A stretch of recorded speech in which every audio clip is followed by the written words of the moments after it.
Hi friends, welcome back to our channel. So ఈ వీడియోలో AP fee reimbursement 2025-26 academic ఇయర్కి సంబంధించి 6 స్టెప్ వెరిఫికేషన్ ప్రాసెస్ అయితే స్టార్ట్ అయిందనమాట. సో అసలు ఏంటి బ్రో ఒక 6 స్టెప్ వెరిఫికేషన్? మేము జేవిడి గురించి యూట్యూబ్లో ఎక్కడ చూసినా కానీ ఒక 6 స్టెప్ వెరిఫికేషన్ గురించి చెప్తున్నారు, కంప్లీట్ చేసుకోమని. సో ఏంటి బ్రో అంటే కనుక, సో మామూలుగా మనకి ప్రతి ఇయర్ కూడా సో ఎవరైతే ఒక ఫీజు రింబర్స్మెంట్కి సంబంధించి ఎలిజిబుల్గా ఎవరైతే ఉన్నారో సో మీరందరూ కూడా ఈ యొక్క 6 స్టెప్ వెరిఫికేషన్ ప్రాసెస్ అయితే కంప్లీట్ చేసుకోవాలన్నమాట ప్రతి అకాడమిక్ ఇయర్. సో ఎవరైతే బీటెక్ సెకండ్ ఇయర్ కానీ, థర్డ్ ఇయర్ కానీ, అలాగే డిప్లొమా కానీ, ఐటీఐ కానీ ఎవరైనా సరే మీకు కనుక గవర్నమెంట్ దగ్గర నుంచి ఫీజు రింబర్స్మెంట్ అనేది రావాలంటే ఖచ్చితంగా మీరు ప్రతి ఇయర్ కూడా ఈ యొక్క 6 స్టెప్ వెరిఫికేషన్ అయితే కంప్లీట్ చేసుకోవాలి. లేదంటే కనుక సో మీకైతే ఫీజు అయితే పడదనమాట.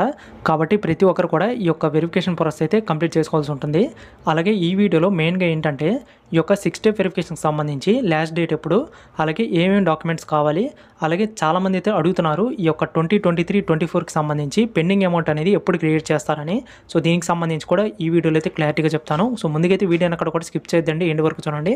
వీడియోస్ లైక్ చేయండి, మన ఛానల్ అయితే సబ్స్క్రైబ్ చేసుకోండి. ఇక లేట్ చేయకుండా మనం వీడియోకి అయితే వెళ్ళిపోదాం. సో ముందుగా ఈ యొక్క వెరిఫికేషన్కి సంబంధించి పర్టికులర్గా ప్రెజెంట్ అయితే ఎటువంటి లాస్ట్ డేట్ అయితే లేదనమాట. సో చాలా వరకు ఏపీ రాష్ట్ర వ్యాప్తంగా ఉన్న గ్రామ వార్డు సచివాలయంలో కొన్ని సచివాలయంలో అయితే ఇంకా మనకి ఈ యొక్క ప్రాసెస్ అయితే స్టార్ట్ కూడా కాలేదు. సో ఇంకా మనకి లేట్గా అయితే అంటే నెక్స్ట్ మంత్లో ఇంకా మనకి అన్ని సచివాలయంలో అయితే స్టార్ట్ అవుతుంది ఈ యొక్క ప్రాసెస్ అనేది. సో నెక్స్ట్ ఈ యొక్క వెరిఫికేషన్ సంబంధించి ఏం డాక్యుమెంట్స్ కావాలంటే స్టూడెంట్ అలాగే మదర్ ఫాదర్ ఆధార్ జిరాక్స్లు అయితే ఉండాలి, అలాగే రైస్ కార్డు, అలాగే ఇన్కమ్ సర్టిఫికేట్, అలాగే క్యాస్ట్ సర్టిఫికేట్. సో ఇక ఇన్కమ్ సర్టిఫికేట్ ఎందుకంటే మీరు అక్కడ ఫామ్లో అయితే మీరు ఇన్కమ్ ఎంతో రాయాల్సి ఉంటుంది. అలాగే క్యాస్ట్ సర్టిఫికేట్ అయితే మీ యొక్క క్యాస్ట్ అనేది, అలాగే సబ్ క్యాస్ట్ అయితే రాయాల్సి ఉంటుంది. సో దీనికే ఈ యొక్క ఇన్కమ్ అలాగే క్యాస్ట్ సర్టిఫికేట్ అయితే కావాలన్నమాట. అలాగే నెక్స్ట్ ఓసీ అండ్ బీసీ వాళ్ళు ఎవరుతున్నారో సో మీకైతే మదర్ స్టూడెంట్ జాయింట్ అకౌంట్ అయితే ఉండాలి.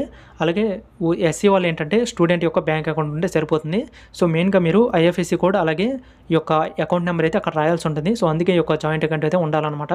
సో ఈ డాక్యుమెంట్స్ ఉంటే కనుక సరిపోతుంది ఖచ్చితంగా. సో ఇంకేమైనా ఫర్దర్ ఏమైనా డాక్యుమెంట్స్ కావాలంటే ఖచ్చితంగా మీ యొక్క సచివాలయంలో ఉంటారు కదా సో వెల్ఫేర్ ఆఫీసర్, అతన్ని అయితే అడిగి కనుక్కోండి, కాంటాక్ట్ అవ్వండి ప్రతి ఒక్కరు కూడా. సో వాళ్ళైతే ఇంకా క్లారిటీగా అయితే చెప్తారు ఏమేమి డాక్యుమెంట్స్ కావాలో.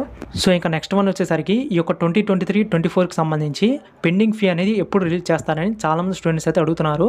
సో మనకి ఈ యొక్క 2023-24 అకాడమిక్ ఇయర్లో ఏంటంటే సో గవర్నమెంట్ అయితే మనకి 1 ఇన్స్టాల్మెంట్ మాత్రమే క్రియేట్ చేసింది. సో మిగతా 3 ఇన్స్టాల్మెంట్స్ మొత్తం కూడా స్టూడెంట్స్ ఏంటంటే తమ సొంత డబ్బులతోనే కాలేజ్ వాళ్ళకి అయితే పే చేశారు.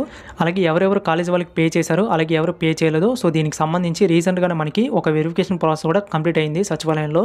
సో మ్యాక్సిమం మనకి దీనిపైన ఇంకా ఎటువంటి అప్డేట్ అయితే రాలేదు. సో రాగానే ఖచ్చితంగా మీ అందరూ కూడా అప్డేట్ ఇస్తాను. సో త్వరలోనే ఖచ్చితంగా మనకి దీనిపైన ఒక అప్డేట్ అయితే ఇస్తారనమాట.